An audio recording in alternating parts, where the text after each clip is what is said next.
Passo a palavra agora para Sandra Regina Carvalho, palestra Uniões Homoafetivas, Avanços e Retrocessos.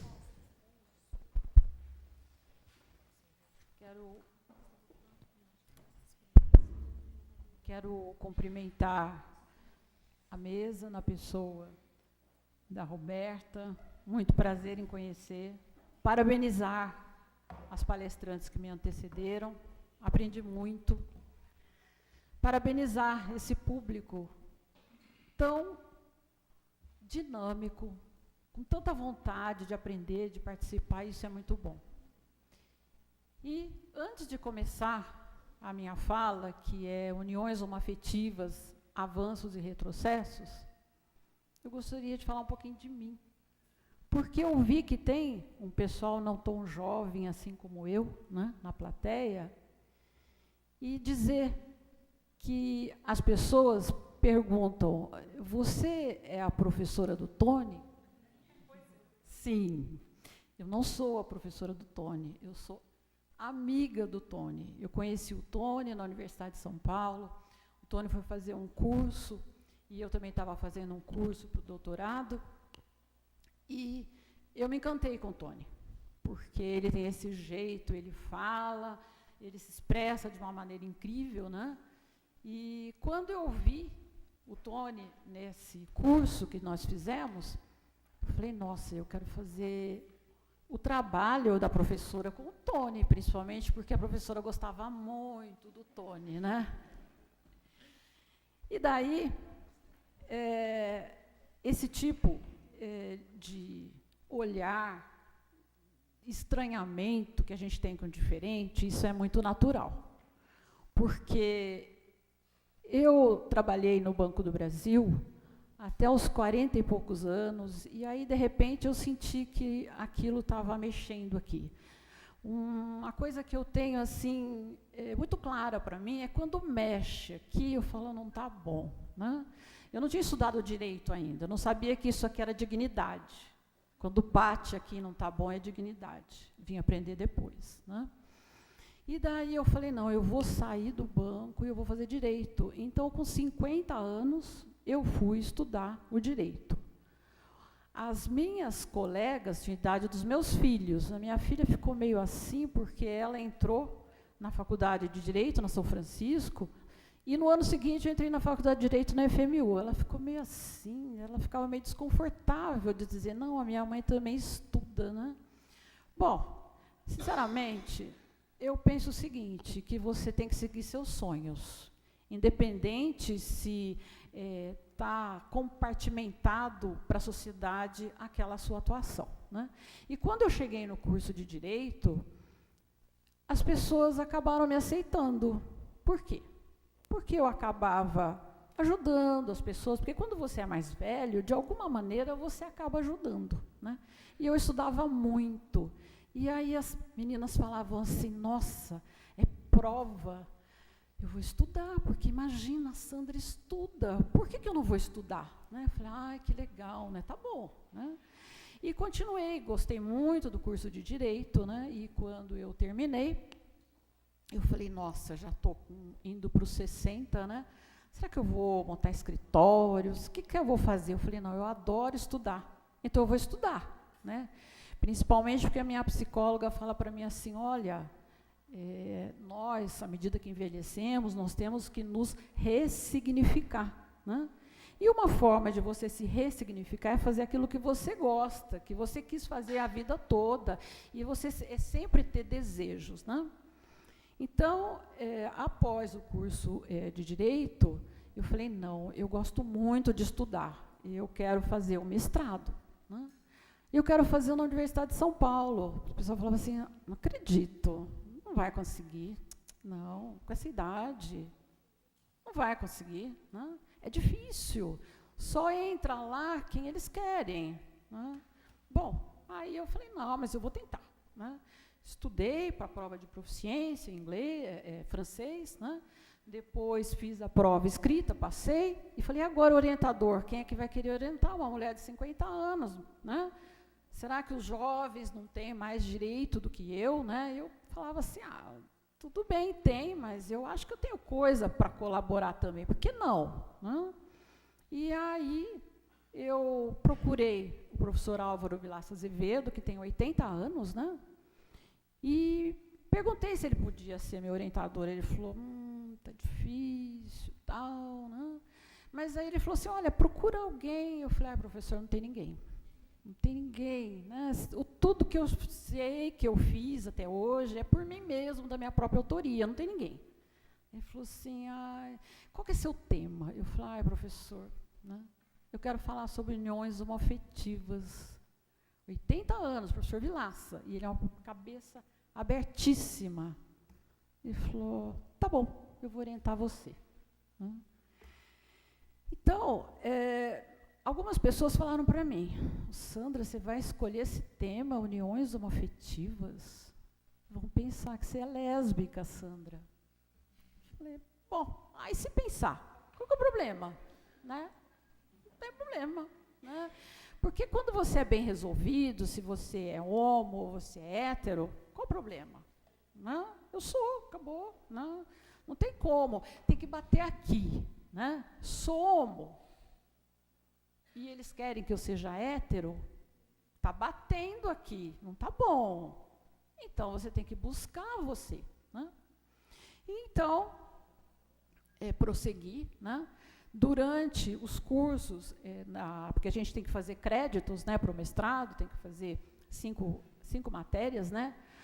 As pessoas me olhavam assim, porque tem muito jovem, né? E as pessoas que frequentam lá têm idade do Tony. Eles servem para ser meus filhos têm 40 anos. Né? Então, eles olhavam, falavam assim, acho que ela é desembargadora. Eu olhava aquilo, falava, tá bom, não sou. Né? Um outro professor falou assim, isso aqui, muitos de vocês não vão lembrar, mas a senhora vai lembrar, né? Que legal, né? Mas, sabe, aquilo passava, porque eu acho assim, quando você quer alguma coisa, você vai. Qual o problema? Qual o problema deles estarem vendo que você tem mais de 50, vou fazer 65, qual o problema? Né? O problema é se nós formos idosos e não assumirmos essa potencialidade que a gente ainda tem. Né? Bom, então, abrindo esse parênteses, né, eu fiz a minha tese, a minha dissertação de mestrado, Uniões Homoafetivas da Invisibilidade e Entidade Familiar. Né? Quando eu fui aprovada, os examinadores falaram assim, olha, é para publicação, tá boa a sua dissertação, é bom que você publique. Aí eu procurei uma editora, que até o meu orientador indicou. Aí eles falaram assim, tá bom, mas não vende. Esse tema, uniões homoafetivas, não vende. A gente não pode publicar. Aí eu fiquei pensando, falei, acho que não vende mesmo, e desencanei. Né? Falei, tá bom, tá bom. Aí um belo dia, isso foi em 2015 que eu defendi, né?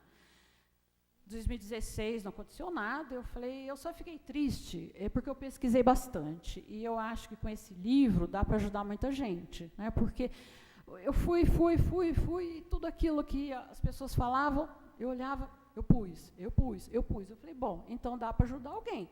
Né?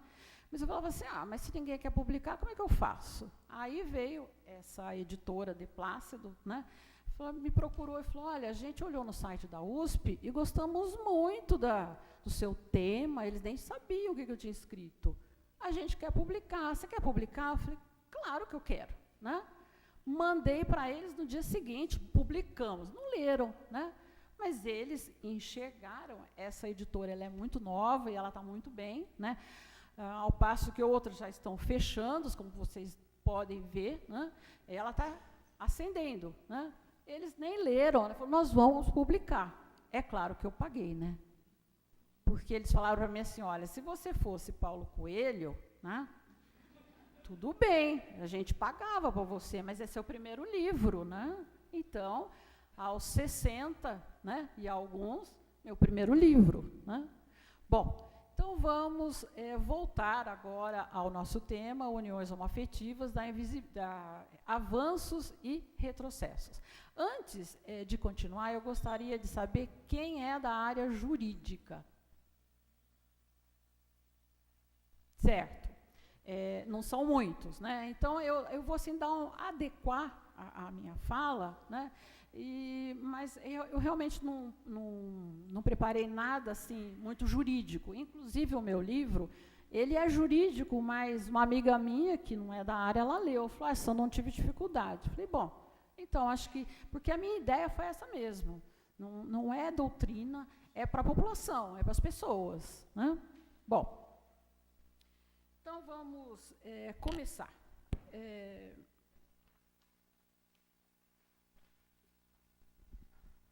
A gente vai falar de avanços e retrocessos com relação às uniões entre pessoas do mesmo sexo, que se entendeu melhor chamar de homoafetivas. Por que esse termo, né? Quem primeiro falou nesse termo foi um professor da USP de Direito Constitucional, Sérgio Rezende de Barros, né? Então, tem o artigo 226 da Constituição Federal, e lá está elencada as famílias, né?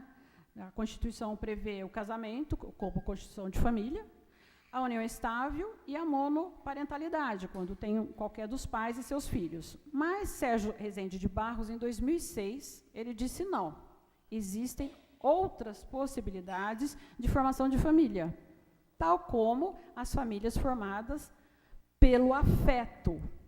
E as famílias formadas pelo afeto também incluem as famílias formadas por pessoas do mesmo sexo, que eu vou chamar de famílias homoafetivas.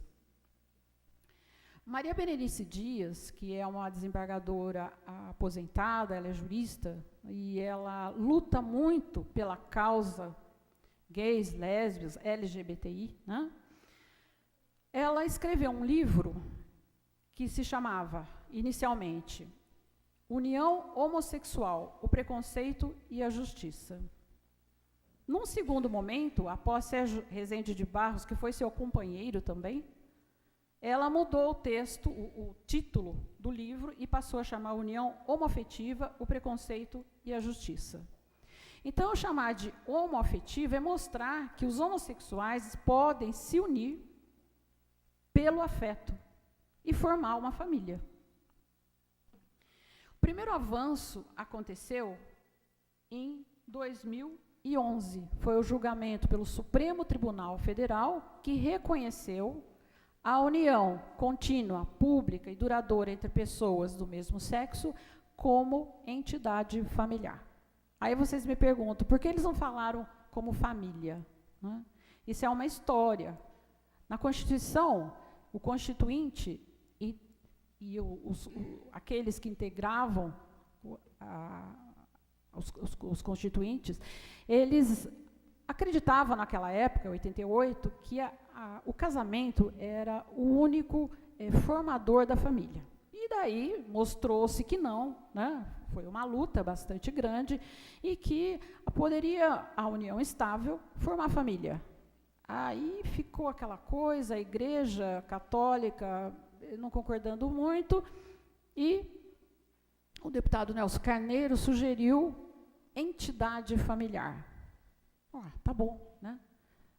Entidade familiar. Então, vocês vão lá ver que no artigo 226, a união estável é uma entidade familiar. Mas o que significa entidade familiar? A mesma coisa que família, é igualzinho. Só mudaram um pouquinho porque havia esse preconceito. Então, vocês vejam que preconceito existe sempre. O que é preciso é que as pessoas se empoderem e se mostrem, né? Se mostrem. Só assim, né? Vamos exigir nossos direitos. E como? Vamos lá. Num segundo momento, o segundo avanço foi no Superior Tribunal de Justiça, que duas mulheres, duas lésbicas, elas não conseguiram habilitar para o casamento, porque eles entenderam que não, que só podia a união estável entre pessoas do mesmo sexo, não podia o casamento, e o Superior Tribunal de Justiça entendeu que não, que elas podiam sim. E aí houve esse primeiro precedente, porque a primeira decisão do Supremo Tribunal Federal, ela tem efeito vinculante e ela é erga omnes. O que significa isso?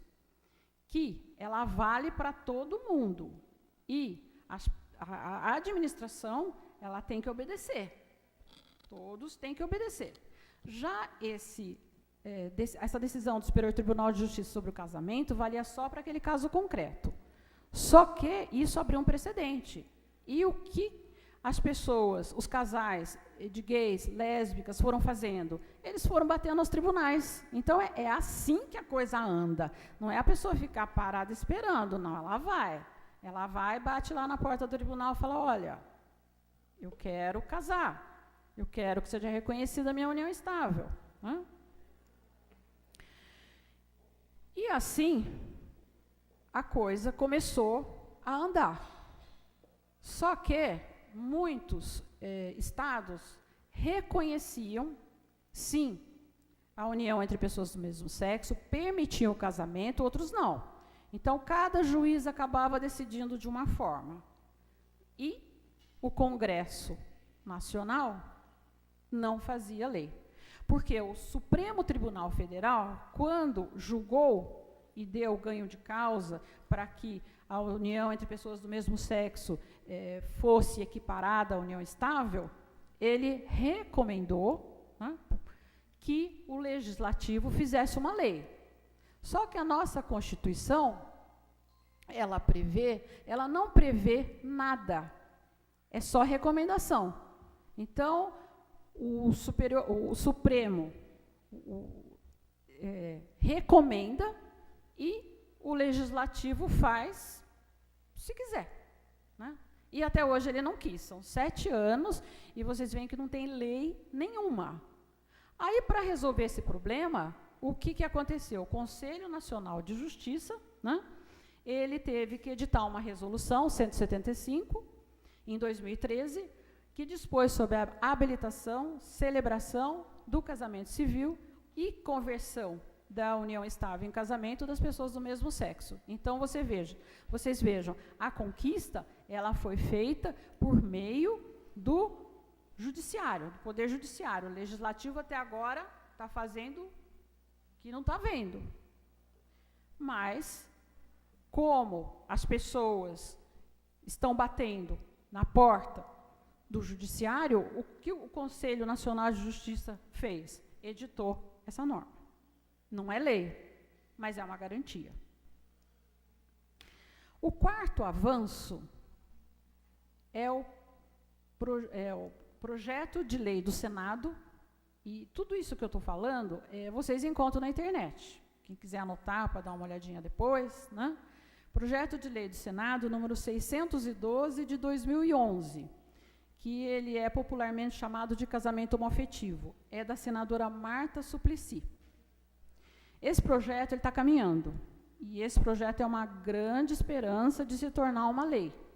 Agora, vai depender do apoio, vai depender das pessoas se manifestarem nesse sentido. Além disso, se vocês entrarem na internet, vocês vão ver que a opinião pública dominante é sim pelo casamento homoafetivo, 42.977, e não pelo casamento homoafetivo, 13.000. Então, vocês vão dizer, não tem preconceito? Tem, mas a maioria está modificando, está entendendo que as pessoas homossexuais, elas só podem ser felizes se relacionando com o mesmo sexo, não tem como, é a mesma coisa a gente sendo hétero e falar, bom, a partir de hoje, você tem que se relacionar com outra mulher. Imagina o desespero, um homem dizer, a partir desse momento você tem que se relacionar com homem, mas se eu sou hétero, como é que fica isso? Aqui, ó, não vai, não dá. Né? A grande batalha desse projeto de lei, ela vai ser, porque isso aqui é no Senado. No Senado ela está andando bem. Vai ser na Câmara. Por que na Câmara? Porque na Câmara tem uma bancada muito forte, que é a bancada evangélica. Aqui, olha, a gente não está fazendo conotação nenhuma de religião. A gente só está falando fatos. Né? E uma coisa que eles vão poder também dizer é que a gente não pode mudar o Código Civil sem mudar a Constituição, que a Constituição fala homem e mulher. Mas isso não é verdade. Isso não é verdade porque o próprio Supremo interpretou que lá na Constituição, embora esteja literalmente escrito, para casamento não está escrito para união estável, né? Homem e mulher, aquele artigo, ele é um artigo de integração, não é de exclusão. Então, não há necessidade de mudar a Constituição para a gente colocar ali a união entre pessoas do mesmo sexo, desde que seja uma família. Eu posso colocar qualquer tipo de coisa ali dentro, desde que a sociedade entenda como família. Aí vocês vão me perguntar, e as famílias poligâmicas, eu posso colocar aqui dentro? Pode, mas hoje não tem aceitação para nós brasileiros. Então, não cabe. Então, as coisas, elas andam à medida que o direito, ele legitima o que está acontecendo na sociedade. À medida que a sociedade vai querendo determinada coisa, o direito tem a obrigação de acolher aquilo. Né? Bom, um quinto avanço foi que o Superior Tribunal de Justiça, em 2010, ele reconheceu a possibilidade de duas lésbicas adotarem um casal de gêmeos. O Superior Tribunal de Justiça entendeu que importa mais a qualidade do vínculo, do afeto, no meio familiar em que elas serão colocadas. E não importa se elas são duas lésbicas. Né? Outro avanço também foi em 2009, o Conselho Nacional de Justiça, está aqui de novo, o Conselho Nacional de Justiça, mudou o padrão da certidão de nascimento, do tradicional pai e mãe para filiação. Então, ali você vai colocar, não precisa, se são duas mulheres, coloca a filiação, duas mulheres, se são dois homens, filiação, dois homens. O sétimo avanço foi que o Conselho Federal de Medicina, quando ele se refere à reprodução assistida, né, nós também não temos lei, é outra situação bastante complicada, que a reprodução humana assistida acontece no Brasil sem lei. E como é que é disciplinado isso? É disciplinado com a resolução do Conselho Federal de Medicina. E ele dita essas resoluções e vai dando respaldo para os médicos fazer essas reproduções medicamente assistidas. E como é que fica a reprodução medicamente assistida para os pares homossexuais? Duas mulheres, dois homens. Então, em 2013, em homenagem, em atendimento, eles atenderam. O legislador não atendeu, mas o Conselho Federal de Medicina atendeu. A decisão do Supremo de 2011, eles editaram uma nova resolução dizendo que as técnicas de reprodução humana assistida, elas são possíveis para os casais homoafetivos. E aqui eu vou enfatizar para vocês que está escrito lá, respeitado o direito de objeção de consciência do médico. Então, vocês guardem isso, que depois a gente vai falar de novo sobre isso. Tá? Depois de 2013, veio a Resolução 21 de 2015 do Conselho Federal de Medicina, que permitiu a gestação compartilhada no relacionamento homoafetivo. E a resolução do Conselho Federal de Medicina 2168 de 2017, ele definiu que seja gestação compartilhada em união homoafetiva feminina. O que significa isso? Significa que duas mulheres, elas querem ter um filho, elas usam material genético de terceiro, de um homem, né? Esse material é colhido o óvulo de uma delas, é feita a fertilização e esse material é inserido no útero da outra. Então, uma é a mãe biológica, a outra é a mãe que gerou, né? Então, isso o Conselho autoriza a gestação compartilhada. Então, vocês vejam que não tem lei. O que se está avançando é resolução do Conselho Federal de Medicina, é o Poder Judiciário, é o Conselho Nacional de Justiça. Bom, o primeiro retrocesso é que não tem lei, né? Não tem lei. E o fato de não ter lei, ele é um pouco complicado. Por que ele é complicado? Porque não dá segurança, pode ser modificado, vem alguém aí, cisma, né? E tenta modificar. Então, vejam, qual é a diferença do nosso poder legislativo e a nossa estrutura legislativa, executiva e judiciário? Aqui, o judiciário reconhece que alguma coisa é constitucional, que tem que ser modificada, e o legislativo faz se quer, não acontece nada.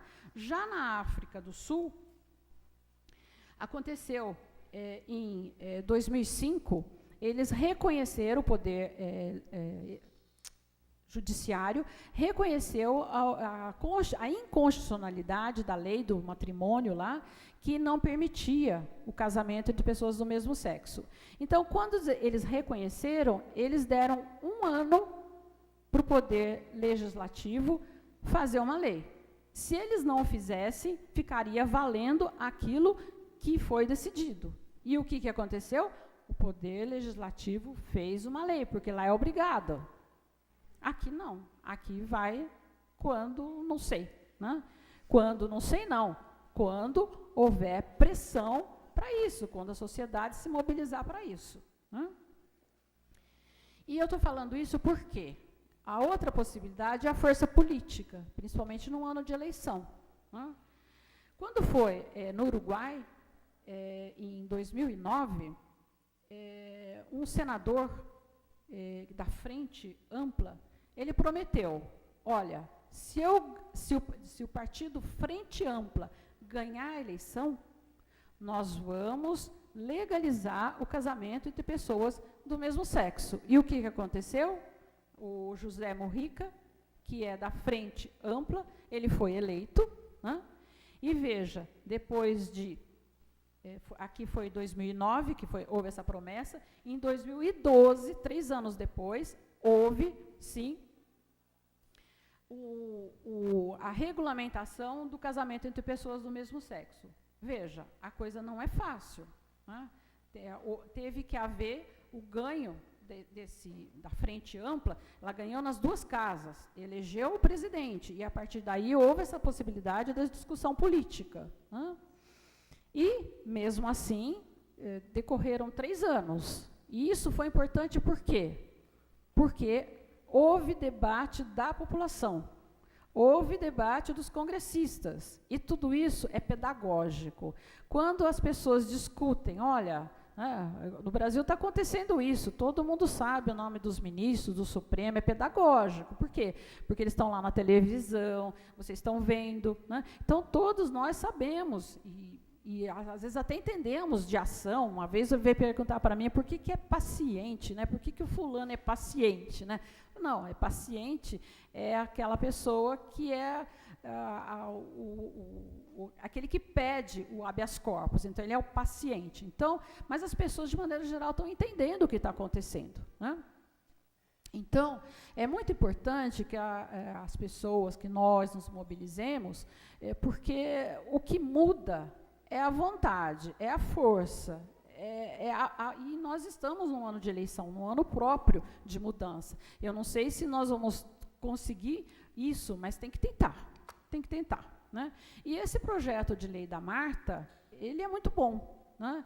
Aqui eu entendo, né? Vocês podem discordar, mas eu entendo que esse projeto de lei da Marta, ele é perfeito, ele está pronto. Lá no Senado já está quase. E depois ele vai para a Câmara, debate mais um pouco e é aprovado. E não precisa mudar a Constituição. Ele só vai mudar 2 artigos do Código Civil, né, que é o 1723, e o outro, 1729, que prevê a conversão da união estável em casamento, e acabou. Né? Então, você não precisa mexer na Constituição, isso aqui é muito rápido. Bom, voltando no segundo retrocesso. Nem tudo são flores, né? Até agora eu falei para vocês de um retrocesso só e de vários avanços, embora eu seja bastante otimista. Eu acho que quando você quer alguma coisa, você tem que ser otimista, primeira coisa. Você não pode ser alienado, mas você tem que ser otimista, né?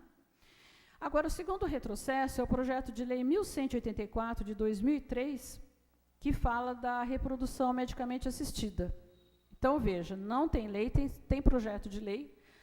Esse projeto de 2003, ele é uma reprodução do projeto de lei de 99, veja que era uma coisa bem antiga, né? E esse projeto de lei, ele proíbe a gestação de substituição. Se ele proíbe, como é que os casais de homens homossexuais vão ter filhos? E como é que as pessoas, tem muitas pessoas heterossexuais, que elas querem ter filhos, mas não podem gestar. Então, elas usam, sim, uma gestação de substituição. E esse projeto de lei, ele não prevê. Então, vocês vejam que está assim, bastante defasado, né, esses projetos de lei. E esse aqui é o melhor, porque todos os outros que foram acontecendo, eles foram apensados. Vocês podem olhar lá que tem uma árvore de apensados de 16 projetos de lei nesse. Então, esse daqui, né, apesar desse todo retrocesso, é o único que se tem lá. Um oitavo avanço é o provimento, de novo, CNJ, 52 de 2016, que dispõe sobre o registro de nascimento e emissão da respectiva certidão dos filhos havidos por reprodução assistida, independentemente de autorização judicial, pode ir direto no cartório. Né? Aí comparece o casal homossexual, heterossexual ou homossexual. Né? Essa resolução, ela foi revogada, mas a resolução, esse provimento, foi revogado, mas o provimento seguinte, 63 de 2017 do Conselho Nacional de Justiça, ele manteve essa possibilidade. Ele só mexeu ali na quebra do sigilo do doador na reprodução assistida heteróloga, que isso aí é outro assunto, né, bastante polêmico, mas ele corrigiu. Terceiro retrocesso é o PL 6.583 de 2013, denominado Estatuto da Família, do deputado estadual Anderson Ferreira, que define entidade familiar como núcleo formado a partir da união entre homem e mulher, e aí vocês podem olhar esse PL, está riscado lá, está sublinhado, homem e mulher, por meio do casamento, ou união estável, ou ainda comunidade formada por quaisquer dos pais e seus descendentes. O que esse PL fez? Pegou a decisão do Supremo Tribunal Federal, que é vinculante e é para todo mundo, e fez assim, amassou, jogou no lixo. Né? Agora, esse PL é inconstitucional. Eles podem fazer o que quiser, papel aceita qualquer coisa, esse PL é inconstitucional. O nono avanço, e aqui eu coloquei a resolução 199 do Conselho Federal de Psicologia, que ele fala que os psicólogos não podem tratar as homossexualidades com o intuito de reorientar essas pessoas. Né? E tem o projeto de lei 4.931, de 2016, do deputado federal e pastor evangélico Ezequiel Teixeira. Esse PL foi popularmente chamado de cura gay, dispõe sobre o direito à modificação de orientação sexual e ele usa atendendo à dignidade da pessoa humana. Então, veja, né? Diz que os psicólogos podem tratar, deixando o paciente de ser homossexual para ser heterossexual, desde que corresponda ao seu desejo. Se a intenção é a dignidade da pessoa humana, esse PL devia dizer assim, os psicólogos deverão tratar as pessoas também que, sendo heterossexuais, desejarem serem homossexuais. Aí é dignidade humana. Seguindo, que já não tenho mais muito tempo.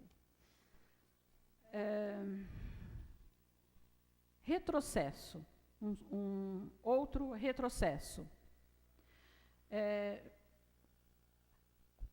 Tendo em vista, né, que houve também uma sentença, uma ação popular, eu não vou me alongar muito porque eu já estou extrapolando o meu tempo.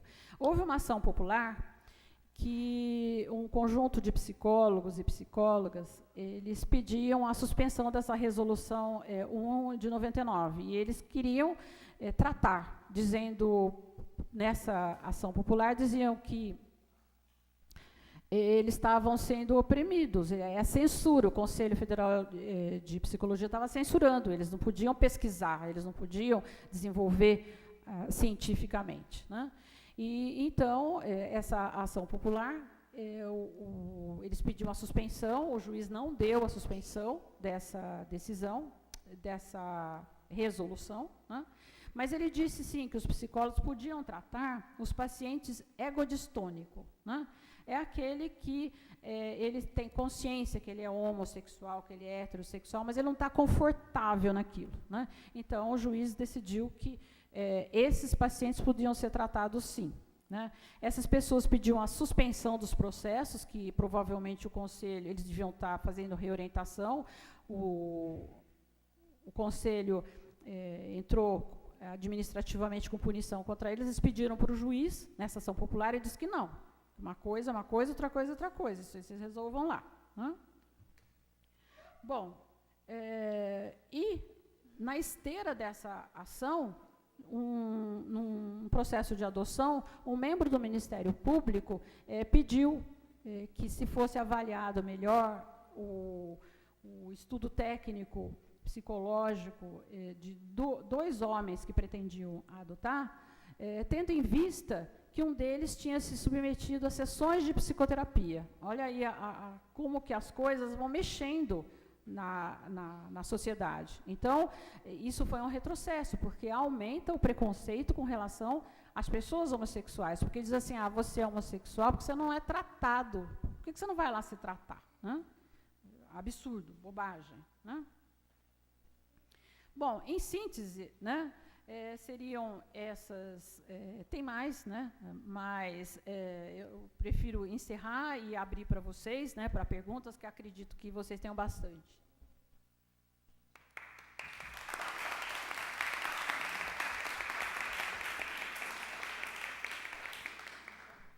Então, abrir ali para perguntas. Meu nome é Sérgio Zaratin, eu sou arquiteto. Mas eu às vezes digo que eu sou rábula, porque eu gosto muito do direito. O urbanismo me levou ao direito. E a literatura também, porque o direito trabalha muito com texto. E é uma coincidência curiosa. Hoje, um pouco antes da hora do almoço, eu tinha acabado de terminar um texto que eu estou fazendo como contribuição para uma campanha eleitoral de 2018. E esse texto trata de alguns temas polêmicos que os candidatos partidários devem abordar. E um deles era a questão da homossexualidade, do homossexualismo, das relações homoafetivas e tudo que está ligado com elas. Bom, a internet é uma cachaça. Você começa a entrar e aquilo parece que não acaba mais. Você tem até que se policiar um pouco, porque senão não termina a tarefa. Mas aí eu aprendi o significado desses termos, e esses três termos, né? E tive que fazer um quadro com todas as instâncias, decisões, episódios em que a questão dos direitos dos homoafetivos e as relações como entidade familiar entre homoafetivos foram tratadas. Deu mais de 30, quase 40. Então eu senti muita familiaridade na sua exposição e eu senti alguma estranheza. Então essa é uma coisa que eu vou abordar. A segunda coisa é que tem uma coisa que é quase uma particularidade histórica que me intrigou num desses textos que eu abordei que eu li na internet. É só uma curiosidade, mas se a gente pudesse só esclarecer. E o terceiro, se me permitirem, eu gostaria de testar com esse auditório aqui uma cláusula que eu coloquei no final do meu documento, que a rigor não é jurídica. Mas acho que tem tudo a ver com essa questão que a gente está discutindo. Se me permite, então, vou começar com a primeira. Naquele rol que eu fiz e na tabela que eu montei, havia um projeto da senadora Marta Suplicy, de um tempo assim... foi o primeiro. Eu não me recordo, que teria sido mandado para... Estaria na Câmara, teria sido... teria havido uma decisão de líderes, de bancadas na Câmara, pelo arquivamento. Mas ele teria sido aprovado e mandado para o Senado. Então, eu não reconheci nesse número que a expositora colocou, o número que 600 e qualquer coisa, 612. Não achei esse número. Esse é o último, porque ela tem um primeiro, né, porque ela foi precursora, né, a Marta Suplicy foi precursora. Ela tem um primeiro, aqui no livro eu cito, né, e ele foi arquivado realmente. Então, o que está valendo é esse último. Tem outros projetos também. É isso que eu queria perguntar. Tem o João Willis. É isso que eu ia perguntar. Sim. Eu encontrei, então, um projeto, que acho que é esse que foi a sua referência, do Estatuto da Família. O Estatuto da Família tem o Estatuto das Famílias. O Estatuto das Famílias, se eu não me engano, é de autoria de Lídice da Mata, da Bahia. Sim, sim. É do IBDFAN, né? Que esse é extremamente abrangente e permite... Exatamente isso. Então, fiquei sem saber muito o que tem hoje. Então. O que está em jogo nesse jogo parlamentar? Porque toda aquela leitura que a sua exposição mostrou muito clara, das diferentes instâncias em que direitos dos homoafetivos foram sendo ampliados, isso aí existe, do meu conhecimento. A dúvida é, como ficamos com esses dois projetos e agora eu sei que tem um terceiro? Tem. Então, essa é a primeira questão. Nesse livro eu trago todos os projetos de lei, né? Eu separei um outro aqui também, mas eu não falei porque é muita coisa, né? E esse aqui, logo que o STF houve aquela decisão,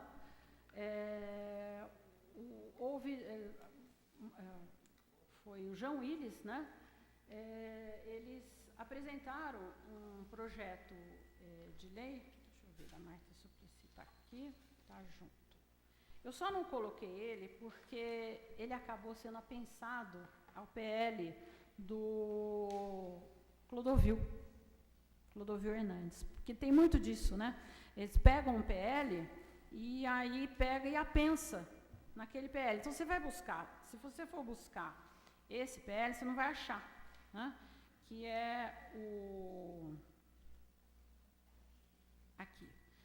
o PL 5.120 de 2013. Se você for buscar lá, você não acha, né? Eu sei porque eu pesquisei, tenho pesquisado isso desde 2011, então eu tenho bastante coisa sobre isso, né?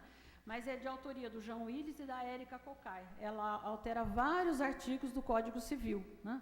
Só que ele foi apensado ao PL 580 de 2007. Se o senhor for buscar lá no PL 580 de 2007, vai ver que esse PL 5.120 está na árvore de apensados, né?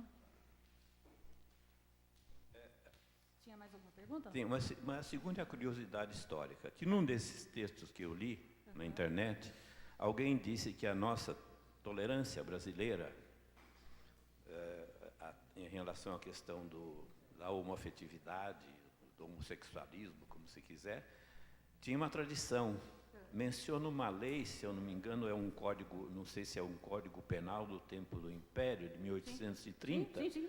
em que não... Eu falo nesse livro também. Ah, existe mesmo isso. É o Código Penal, de fato? Então, era das ordenações filipinas, né? Que as pessoas homossexuais, elas seriam queimadas em praça pública, né? E seria crime de lesa pátria. Então, porque o crime no direito penal, ele só chega na pessoa, ele não passa para os descendentes, né? E esse, a homossexualidade, ele atingia a família. Então, os bens dessa pessoa iam para o rei, né? Que era crime de lesa pátria. E aí ficavam também os descendentes sem nada, né? Então, a coisa é bem complicada. Eu trato também no livro. É assim, é muito interessante. É uma coisa que você vai pesquisando, você fala, meu Deus, né? É interessante que você já está a nível de doutorado, a gente problematizava isso no mestrado, na disciplina, e mesmo assim a gente não consegue fechar. E assim, eu acho que a gente precisa de um segundo, terceiro, quarto momento. Eu acho que é histórico, a Câmara está abrindo para isso. E a gente também precisa ir para a última palestrante, uma vez que os assuntos foram tão polêmicos que a gente foi expandindo e já são 20 para as 10, né? E elas têm que voltar, gente, para São Paulo também. A minha intenção não é monopolizar, só queria rapidamente colocar a última questão, que eu disse, porque eu considero respondidas as duas iniciais. Estou esclarecido. A terceira é que não é uma questão jurídica, é uma questão de mérito, vamos dizer, dessa questão que eu ouvi por bem colocar nesse texto, tentativamente. Dizendo o seguinte: é impossível não constatar que hoje, no meio de uma sociedade em que prospera muito fortemente a intolerância, o ódio, a violência, se nós tomarmos as campanhas dos homoafetivos em favor dos seus direitos, elas caminham num sentido contrário. É uma coisa que nem sempre está muito presente na percepção das pessoas. Eu não entendi como é que caminha. Na nossa sociedade estão crescentes os fenômenos de ampliação do ódio, sim, nós estamos vivendo um momento de ódio, né? Divisão. E nesse documento eu coloco o seguinte: e a gente deveria perceber que as campanhas dos homoafetivos caminham exatamente no sentido oposto, a favor da tolerância, da convivência entre diferentes, né? Sim. E, em última análise, do amor. Exatamente. É o afeto, homoafetivo. São ampliação, né, de oportunidades, inclusive do amor. Exatamente. Que diria um americano: give love one more chance. Eu acho isso interessante e gostei de ter escrito isso, por isso que eu quis expor aqui nesse plenário tão receptivo. Obrigado. Então, eu trouxe 2 livros, né? Um para sorteio e o outro eu quero dar para o senhor, porque eu acho que vai ser bom, porque se o senhor está politicamente tratado...